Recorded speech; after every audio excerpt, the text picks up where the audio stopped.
October 21st, 2016, 7:10 a.m. Eastern Time, New Hampshire. The day starts the way it always does at Dine's data center. Blue glow from rack lights. The faint hum of cooling fans. A technician pours stale coffee into a chipped mug while Twitter scrolls by on his phone. He doesn't know it yet, but in 60 seconds, his screen and half the internet's will go dark.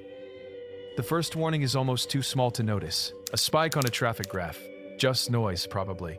Then the alert starts stacking like dominoes. Latency detected. Timeout.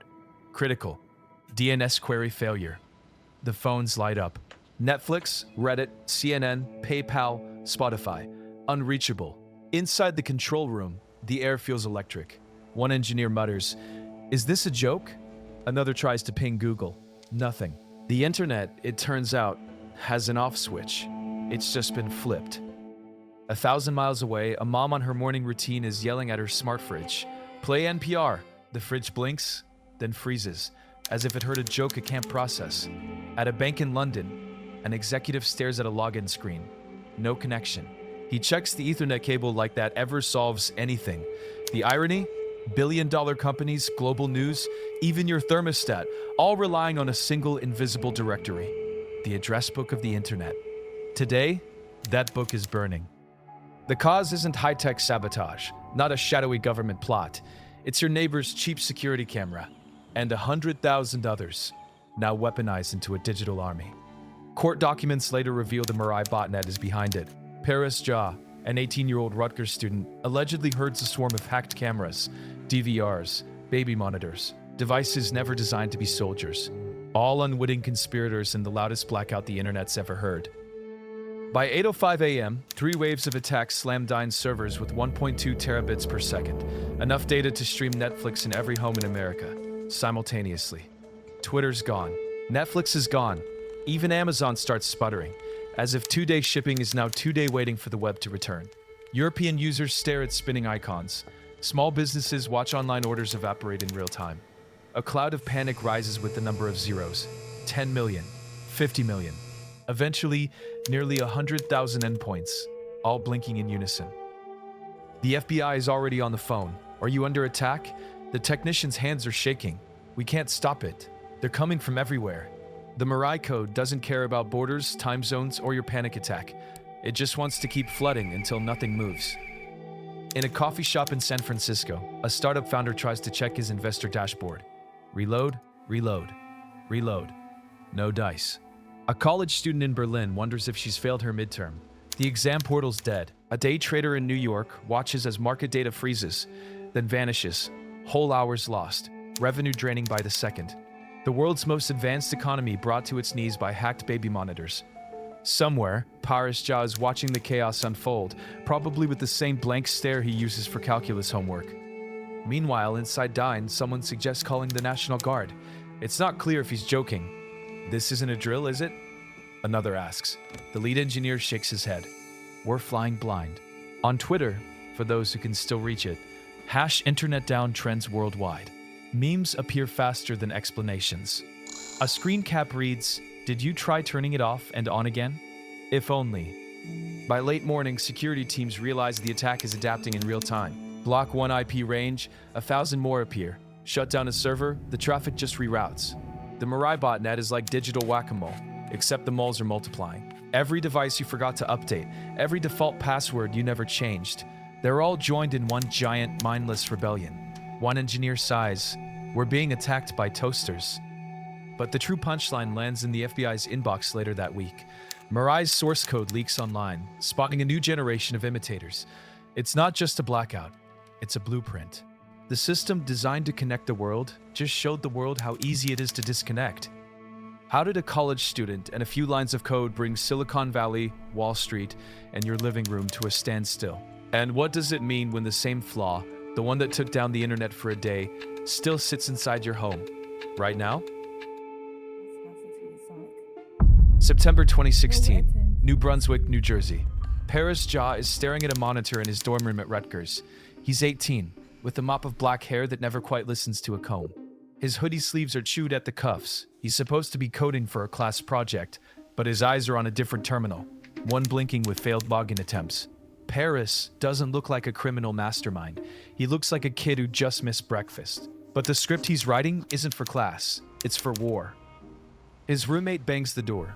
"You coming to dinner?" Paris barely looks up. 5 minutes. The truth is, he hasn't left the room in hours, not since he realized every webcam, DVR, and baby monitor on his network is wide open. Default passwords, admin, guest. The manufacturers make it easy. Security is an afterthought, a checkbox for the sales team. For Paris, it's an invitation. He starts mapping the devices, one IP at a time. Sony, Dahua, Xiaomi. Thousands pour in. The list grows like a virus. Most people would see a pile of cheap gadgets and think, landfill. Paris sees a potential army. Each device is a soldier ready to be conscripted. All he needs is a little code. He calls it Mirai, Japanese for future. It's not complicated. Scan the internet, find vulnerable devices, log in with default credentials, install a payload, report back. One line from his terminal. Go. The botnet starts recruiting. Here's how it really works. The Internet of Things is supposed to connect everything. Cameras, smart TVs, routers. But the security, it's like leaving your front door wide open and taping the key to the mailbox. Mirai scans for exposed gadgets using a list of 61 factory default usernames and passwords. When it finds a match, it installs itself in memory, erases competing malware, and waits for commands. No need for fancy exploits, just persistence and patience. The irony, the devices are so cheap, so disposable, that nobody notices the infection, not even when their camera blinks off for a second. By September 20th, Paris is running tests late into the night. 1,000 bots. 10,000, the numbers tick higher every hour. He's supposed to be studying for midterms, but he's watching bandwidth charts. His hands shake when the botnet hits 50,000 nodes. The power is intoxicating. He can direct traffic anywhere, flood a server, take down a rival's site, or just watch the chaos unfold. No need for a bank job or a gun. All he needs is a bad password. But why build Mirai? That's the part nobody gets right. Paris isn't after money. Not at first. He's frustrated. Rutgers' network keeps getting attacked by DDoS extortioners, making his classes impossible. So he does what any rational college student would do. He builds something 10 times bigger. If you can't beat the bullies, outclass them. Or outgun them. Late September, 2:13 a.m., Paris messages Arion Kurti, an acquaintance he knows from online forums. Arion's smart, maybe smarter than Paris, with a knack for squeezing the most out of every exploit. The chat is simple. Paris, you ever try a botnet this big? Arion, how big? Paris, 100K and growing. There's a pause. Then, show me. They start collaborating. Arion tweaks the code, making it leaner, faster. He strips out bloat, optimizes the scanner, adds persistence tricks. The botnet doubles in size by the end of the week. Other hackers notice. Some want in, others try to copy. Paris and Arion stay a step ahead, updating Mirai almost daily. Their Discord pings like a Vegas slot machine. October 1st. Test fire, Paris targets a Minecraft server run by VDOS, a rival DDoS for hire crew. 300 GitBups of junk traffic slams into the server, flattening it in seconds. The admin sends frantic messages. Who's doing this? Paris doesn't reply. He's too busy watching the graphs. The power feels unreal. No sleep. Cold pizza. Code. Deploy, repeat. But success breeds attention. Other botnet operators notice their empire shrinking. Mirai is killing their business, hijacking devices they once controlled.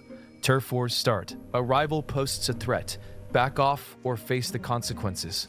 Paris laughs, but Arion isn't so sure. You know they'll come for us, right? Paris shrugs. Let them try. Most people would quit. Paris ramps it up. Open loop. October 12th. Paris tweaks Mirai.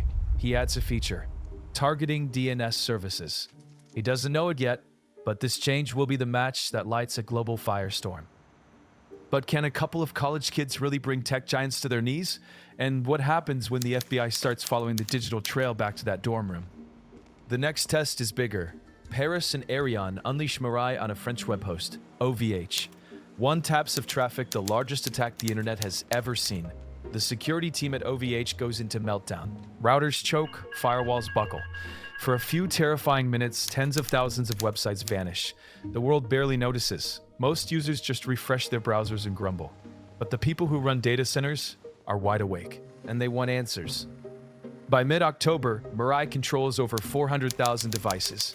Webcams in Brazil, baby monitors in Ukraine, DVRs in Australia. It's an ungovernable horde, a Frankenstein monster made from the world's collective laziness. The kill switch? There isn't one. Paris can unleash a tidal wave anywhere, anytime. His phone buzzes with offers. Rent us your botnet, $10,000 per hit.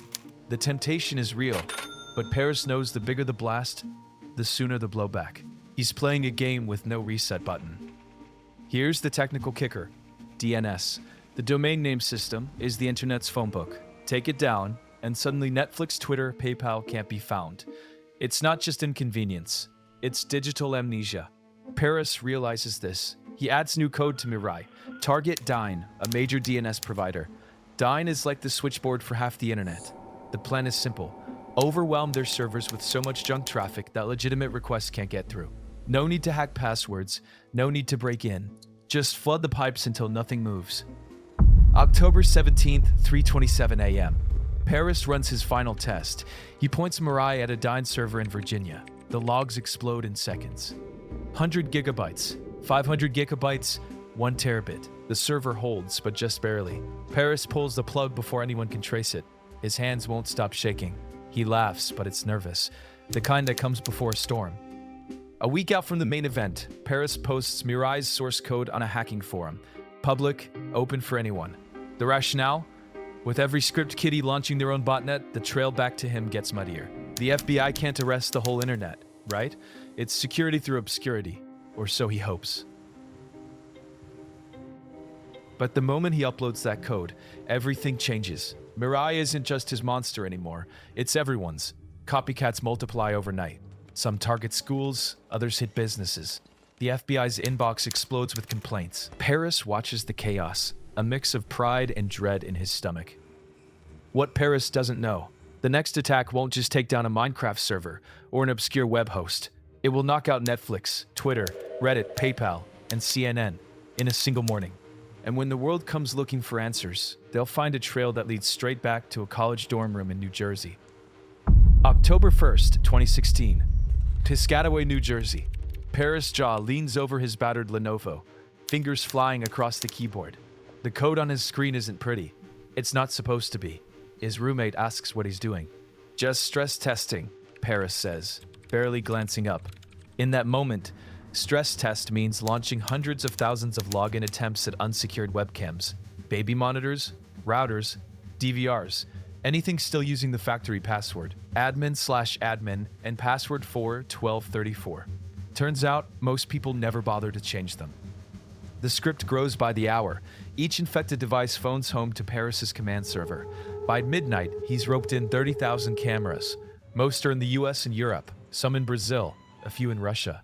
He names the botnet Mirai, Japanese for future, a future where your security camera is less bodyguard, more battering ram. Here's the technical part. Mirai is simple, almost elegant. It scans the internet for devices running open telnet ports, tries a list of 62 common username-password combos. If it gets in, it installs itself, then wipes its own tracks by killing off rival malware. Each new zombie starts scanning for more victims. It's exponential. Like the world's worst pyramid scheme, but the prize isn't money. It's raw bandwidth. October 8th, 2016. The first target is a rival. VDOS, a commercial DDoS for hire service, has been poaching clients from Paris's own business. He points Mirai at their server and hits enter. VDOS blinks offline. Paris grins. Guess they should have paid for better protection. The irony? The DDoS kid is running his own DDoS protection racket. A Rutgers sysadmin notices campus internet crawling. He emails his supervisor. Network loads spiking, likely attack traffic. They chalk it up to midterms and Netflix. Nobody connects the dots. Not yet. By October 12th, Mirai controls over 100,000 devices. Paris and his collaborator Arion Kurti realize they can point this army at anything. An online Minecraft host gets hit, then a telecom company in France, then security journalist Brian Krebs. A move so bold it's almost performance art. Krebs' site is flattened by a 620 gigabytes wave. He posts, "This is the largest DDoS attack I've ever seen." The FBI notices, so do every major ISP and security firm in America. But most people would stop here. Take the win, close the laptop, bask in hacker infamy. Paris does the opposite. He wants to see how big Mirai can get. The botnet grows to 300,000, then 500,000 endpoints. Refrigerators in Dallas, baby monitors in London, security cameras in Tokyo. The Internet of Things has become the Internet of Threats. Inside Dine's Network Operations Center, alarms are now constant background music. Tech swap stories about botnets and malware. But nobody expects what's coming. At 7:10 a.m. on October 21st, the traffic spike isn't just big, it's seismic. Over a terabit per second slams into Dine's DNS servers. Twitter, Netflix, Reddit, PayPal, CNN, The Guardian, all vanish from millions of screens. It's not just websites, it's the infrastructure they rely on. The FBI opens a case file. Large-scale DNS disruption, suspected botnet. Special Agent Kim in Newark gets the call. She's been tracking DDoS cases for years. But this is different. This isn't some script kiddie. This is a coordinated assault. The agency starts pulling logs, tracing IPs. But with hundreds of thousands of zombie devices, attribution is muddy. Most of the addresses lead to coffee shops, apartment buildings, or a dry cleaner in Des Moines with an ancient DVR. The financial fallout starts immediately. Small businesses relying on PayPal can't process payments. Newsrooms are paralyzed. In London, a startup CEO watches his site's traffic flatline, then calls his bank. "We're losing $60,000 an hour." Are we under attack? The answer is yes. They all are. How long before the authorities connect Mirai to Paris? And what happens when copycats start using his own code against him? 3 hours into the attack, Dine's engineers are running on adrenaline and stale caffeine. They scramble to reroute traffic, black hole malicious IPs, spin up backup servers. Nothing works. The botnet keeps adapting. Every time they block one swarm, another appears from a different set of hijacked cameras. One engineer mutters, "It's like fighting a hydra with a water pistol." On the other side of the world, a dad in Berlin is just trying to check his baby monitor. All he gets is a blank screen. October 22nd. Paris realizes something. The attack is too big. It's making headlines everywhere. Journalists are calling it the day the internet broke. On Reddit, conspiracy theories bloom. Russian hackers. North Korea, maybe the NSA. Nobody guesses it's an 18-year-old in a Rutgers dorm, still in sweatpants. Dark humor moment. A security forum erupts with "change your passwords" memes. One user posts a picture of a security camera with a sticky note. "Please don't DDoS me. I'm only a baby monitor." Paris screenshots it and sends it to Arion. "Our legacy," he jokes. Fear and memes. But there's a glitch. Mirai's growth attracts attention, not just from the FBI, but from other hackers. Someone else discovers the code, tries to hijack the botnet by seizing control servers. For 12 hours, Paris battles rival black hats in a digital tug-of-war. He's forced to rewrite parts of the code on the fly, patching vulnerabilities the same way a plumber patches leaks in a sinking ship. Meanwhile, the FBI isn't sleeping. Agent Kim requests subpoenas for Dine's traffic records, Cloudflare's logs, and ISPs serving DDoS traffic overseas. Security firm Flashpoint publishes a report, Mirai Botnet Origins. Evidence ties to US-based actors. Paris's online alias Anna Senpai is mentioned in passing. The noose tightens. But the escalation isn't over.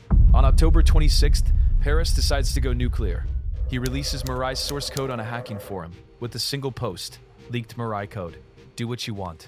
Within hours, copycat botnets spawn worldwide. New variants target Liberia's entire internet backbone, Deutsche Telekom in Germany, telecoms in the UK. By releasing the code, Paris pulls the pin on a global grenade. What happens when everyone has a weapon that can topple infrastructure? And can Paris stay invisible as the fallout multiplies? November 2016. The financial costs begin to surface. Dine estimates losses in the millions. Businesses dependent on online transactions take months to recover. European users face record latency. Some regions experience blackouts for 2 straight days. Cyber insurance claims spike. The insurance industry adds a new exclusions clause. No coverage for botnet-induced outages. Most people would lay low. Paris, feeling the FBI's shadow, tries a new tactic: anonymity. He wipes hard drives, switches handles, even disables the command server. But it's too late. Security researchers have pieced together enough digital breadcrumbs. One analyst emails the FBI. We believe Anna Senpai is US-based, possibly a Rutgers student. The Bureau starts staking out local ISPs. December 2016, a university in the Midwest reports a surge in automated traffic. Their IT director, already exhausted from the semester's malware outbreaks, emails an FBI liaison. Is this related to the Dyn thing? The liaison replies, almost certainly. Agent Kim quietly requests student records for anyone in computer science with recent network infractions. As winter break begins, Paris gets nervous. He reads Krebs's blog, sees his own handle dissected line by line. In one post, Krebs writes, "The Mirai author may be closer than we think, perhaps even in our own backyard." Paris's hands start to shake. He hasn't slept a full night in weeks. Every time someone knocks on his dorm door, his heart rate spikes. January 2017. The FBI escalates. They serve a warrant to a New Jersey data center hosting one of Mirai's earliest command and control servers. The tech on duty watches as agents wheel out racks, bagging every drive. Must be something big, he whispers to a coworker. A second team visits Rutgers, pulling logs, interviewing students. Paris gets a call from the campus police. Routine security check. We'd like to ask you a few questions. His jaw tightens. He knows. But the story isn't as simple as one hacker, one takedown. By now, Mirai is a hydra. Multiple copycat groups have weaponized the code. Some sell DDoS attacks for Bitcoin. Others just want chaos. On March 1st, 2017, a telecom in Germany loses 900,000 routers to a Mirai variant. The German government issues a national alert. Unplug your routers if you lose service. The world is learning what Paris already knows. The attack surface is infinite, and most of it is unsecured. The FBI's case file bulges with logs, chat transcripts, and ISP records, but they need proof. In April, they subpoena a Slack channel used by Paris and Arion. A chat log surfaces. Should we move the C2? Nah, they'll never find us. The irony? They already have. Paris tries to disappear. He wipes his laptop, stashes it at his parents' house in New Brunswick. He deletes every account he can remember. But his collaborator, Arion, slips up. An email from his personal account to a friend mentions Mirai, a rookie mistake. Investigators cross-reference IP addresses. The evidence converges. July 2017, the FBI knocks on Paris's door. He opens it, blinking in the harsh daylight, wearing pajama pants and a Rutgers t-shirt. Paris, Ja? An agent asks. He nods. We'd like to ask you about some internet traffic. Paris's hands won't stop shaking. But the digital wildfire isn't contained. By September, Mirai variants are hitting targets as far away as Brazil and South Africa. A Mirai offshoot disables Liberia's only undersea cable for several hours, taking an entire nation offline.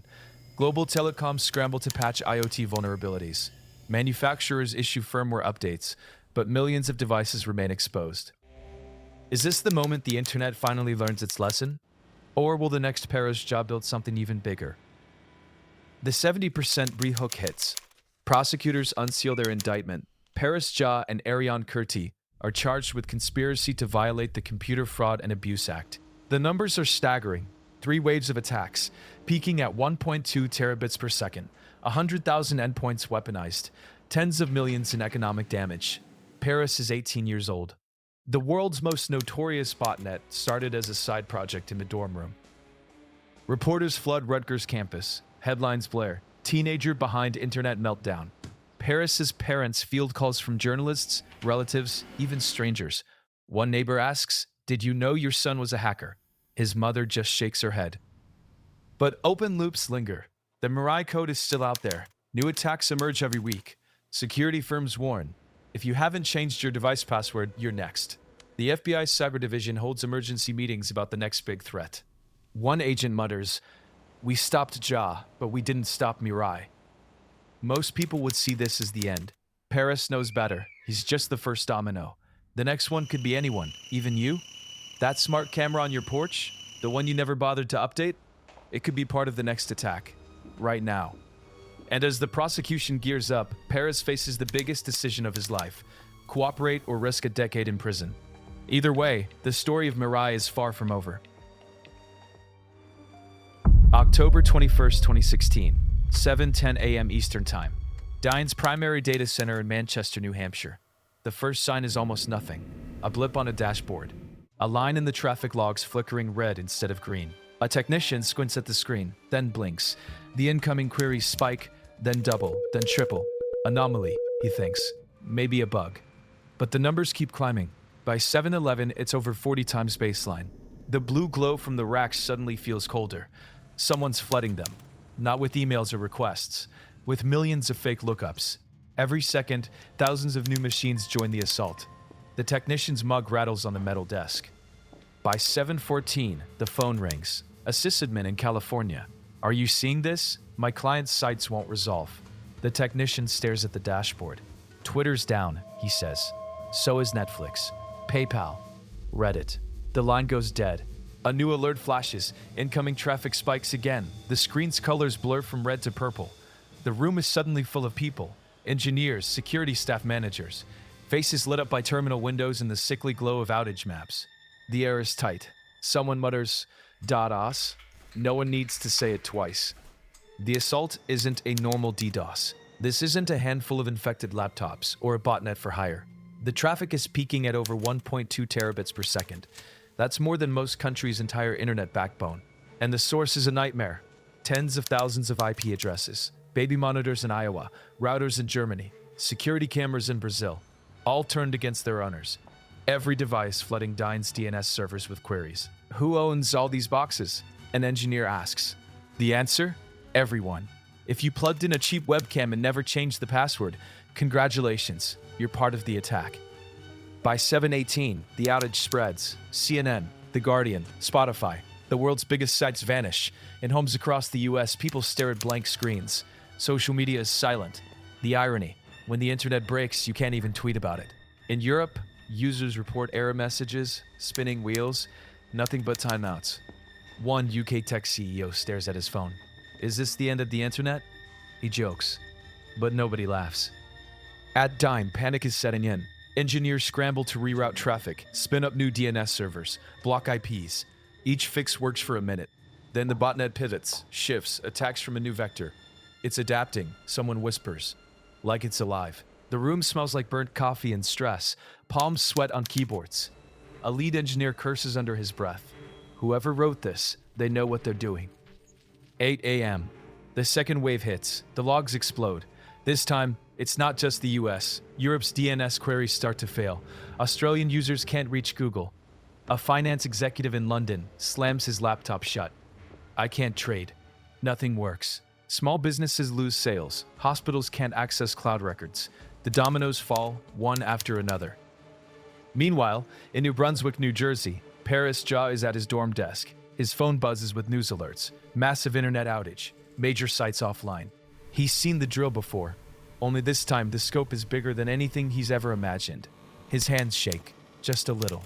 He glances at his battered Lenovo. The code, the thing he built, now has a life of its own. His roommate walks in, holding coffee and a bagel. Dude, the internet's broken. Did you see this? Paris nods, eyes glued to the screen. Yeah, something's happening. The roommate laughs. Bet it's Russia. Paris just shrugs. He doesn't say anything. At Dine, the mood shifts from panic to triage. Engineers start unplugging servers, isolating segments of the network, trying to contain the flood. Someone suggests a full shutdown. If we go dark, the internet goes with us. Silence. The CEO shakes his head. We hold the line. The irony? A handful of cheap webcams in living rooms just outgunned a billion-dollar network. Let that sink in. By 9 a.m., the FBI is on the line. Agents want to know if this is terrorism, an act of war, a prelude to something worse. Dine's security chief shakes his head. It's a botnet. We've seen pieces of it before, but never this big. The agent's voice is clipped. Find out who's behind it. Fast. 9:30 a.m., the third wave hits. This time, the attack pivots again. The botnet changes DNS query patterns, avoiding blocks, morphing its signature. It's like fighting smoke. Every time Dine adapts, the botnet finds a new weakness. If this keeps up, we lose the eastern seaboard, an engineer says. A junior sysadmin leans back, rubbing his temples. They're everywhere. Baby monitors, routers, DVRs, all default passwords. He shakes his head. We did this to ourselves. The scale is incomprehensible. Approximately 100,000 devices, each one a tiny soldier in a digital army. No central control, just a swarm. The Mirai Botnet, investigators later call it. Paris Ja's creation, allegedly designed to crush rival services, now unleashed on the world by accident or intent. At its peak, the attack consumes more bandwidth than most nations have, knocking out companies with a market cap in the hundreds of billions. Back in New Brunswick, Paris watches a network map. Red zones bloom across North America, Europe, parts of Asia. His phone lights up with texts from other hackers. Did you see what Mirai did? This is huge. Paris types back. Yeah, wild. His heart is pounding. He's not sure if it's pride or fear. At Dine, engineers finally catch a tiny break. Some infected devices, old DVRs, cheap webcams start dropping offline. Their owners, frustrated by outages, unplug them. A few ISPs block known botnet IPs, slowing some of the attack. By noon, the worst is over. Slowly, sites blink back to life. Twitter loads, Netflix stutters, then streams. The world exhales. But the aftermath is chaos. Small businesses discover thousands in lost revenue. European users report delays for hours. IT teams work around the clock to patch routers, change passwords, update firmware. It's not just a technical issue. It's personal. Your smart camera, your baby monitor, your home router. Your stuff just helped break the internet.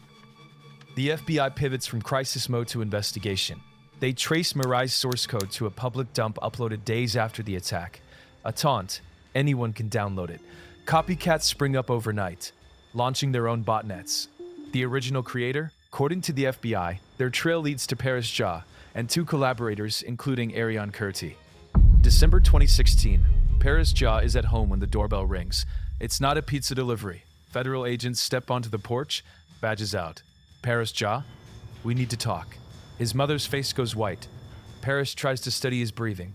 He's 18, and suddenly the most wanted person in cybersecurity. We traced a botnet to your code.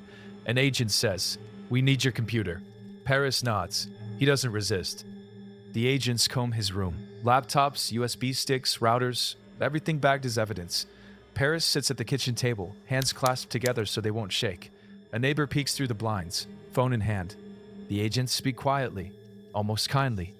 You're not under arrest, but we need your cooperation. Paris signs a form. His signature wobbles. The press moves fast. Teenager responsible for internet outage.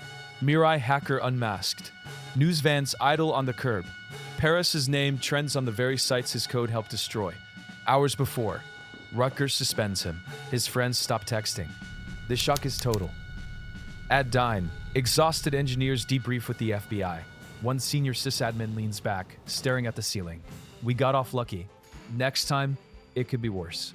The agent nods grimly. It will be. Unless every device gets locked down, this'll keep happening. Later, in a New Jersey courthouse, Paris Ja faces a judge. He pleads guilty to conspiracy to commit computer fraud and abuse. The courtroom is sterile, fluorescent lit, the air cold and dry. He's sentenced to 5 years probation, community service, and restitution. The judge looks at him over reading glasses. The internet is not a toy, she says. Paris nods. His hands are steady now, but his eyes are rimmed red. As he leaves the courthouse, a reporter shouts, "Why did you do it?" Paris doesn't answer. He pulls his hoodie up and walks into the rain. His mother waits in the car, silent. The code that broke the internet is now public. Security experts scramble to patch 1 million devices. The irony? The system built to connect the world just showed how easily it can be broken by its weakest links. And the world learns a new word, Mirai.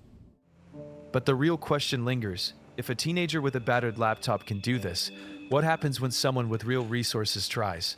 And what if next time, your home isn't just collateral damage, but the target? The day ends as it began.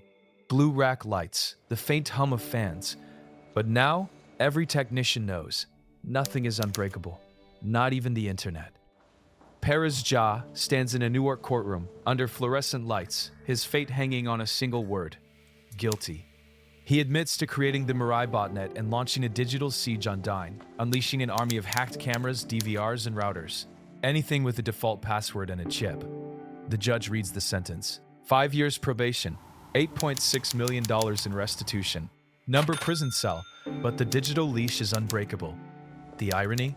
The hacker who taught the world about insecure devices is now forbidden from touching a computer without permission. His parents sit in the second row, faces drawn. His father's hands grip the edge of the bench, knuckles white. The prosecutor describes a boy genius who became the architect of chaos. Paris's response is almost a whisper. I didn't think it would go this far, but it did. For months after the attack, he stays off social media, avoids old friends, and deletes every line of code from his laptop. Rutgers University quietly removes his name from their alumni spotlight. Most people would hide. Paris does the opposite. He attends cybersecurity seminars, sometimes as a guest, sometimes just a face in the crowd. But the cost isn't just legal. The Mirai attack follows him everywhere. Every job application, every background check, every new acquaintance with a half-remembered headline. His inbox fills with threats, offers, and the occasional job proposition from people who still think hacker means hero. His hands shake every time he logs in, as if every keystroke could be evidence. Meanwhile, the internet is never the same. The Dyn attack is a wake-up call. Tens of millions lose access to Twitter, Netflix, Reddit, PayPal, CNN, sites that feel like oxygen. European users face outages for hours. Small businesses bleed revenue. Even emergency services report delays. A single student with a few thousand zombie cameras brings global commerce to its knees. Cybersecurity CEOs give "we told you so" speeches on CNBC. Senators call for new laws. The phrase "Internet of Things" suddenly sounds like a threat, not a promise. CrowdStrike's George Kurtz calls it a preview of what's coming. FBI agents admit, privately, that the hardest part isn't catching hackers. It's patching a world addicted to cheap, insecure gadgets. The Mirai code, released online after Paris's arrest, spawns copycats within days. The playbook is now public. More attacks follow, each one bigger, faster, more automated. The lesson? Any device you plug in, the baby monitor, the security camera, the smart fridge, can be weaponized against you. Your home network is now a battlefield. Think about it. The same $40 webcam you buy to watch your dog can become the battering ram that takes down Netflix for half the planet. That's not science fiction. That's inventory at your local electronics store. Security experts warn, if you haven't changed your password, you're part of the problem. Most people shrug, until the next blackout. Legislators scramble to write new regulations. Manufacturers promise security updates. But nothing really changes. Millions of insecure devices still blink in homes and offices. The internet remains a patchwork of trust and duct tape, one bored teenager away from disaster. The real aftershock isn't just outages. It's the realization that global infrastructure, the systems you depend on for paychecks, news, even 911 calls, can be toppled by a kid with a laptop and a grudge. And Paris Ja? He serves his probation in silence, largely anonymous except for the occasional conference circuit appearance. He isn't the first prodigy to break the rules, and he won't be the last. Still, he's a reminder. The most dangerous hacker isn't always a shadowy figure in a distant country. Sometimes he's the quiet student down the hall, more curious than cruel, who just wants to see if something breaks. The irony? The Mirai botnet started as a way to win at Minecraft. The internet nearly collapsed because of a video game feud. Let that sink in. The digital future mortgaged for a petty grudge on a pixelated battlefield. But what if the threat doesn't come from a hacker at all? What if the next global blackout isn't caused by malicious code, but a single mistake by the companies you trust most? July 19th, 2024. A routine update from CrowdStrike breaks 8.5 million computers overnight. Airports grounded, banks offline, hospitals in chaos. All from one file pushed live without a double check. If you want to see what happens when the defenders become the cause of catastrophe, check out our video on the day CrowdStrike crashed the world. Because sometimes it's not the hacker you have to fear, it's the update.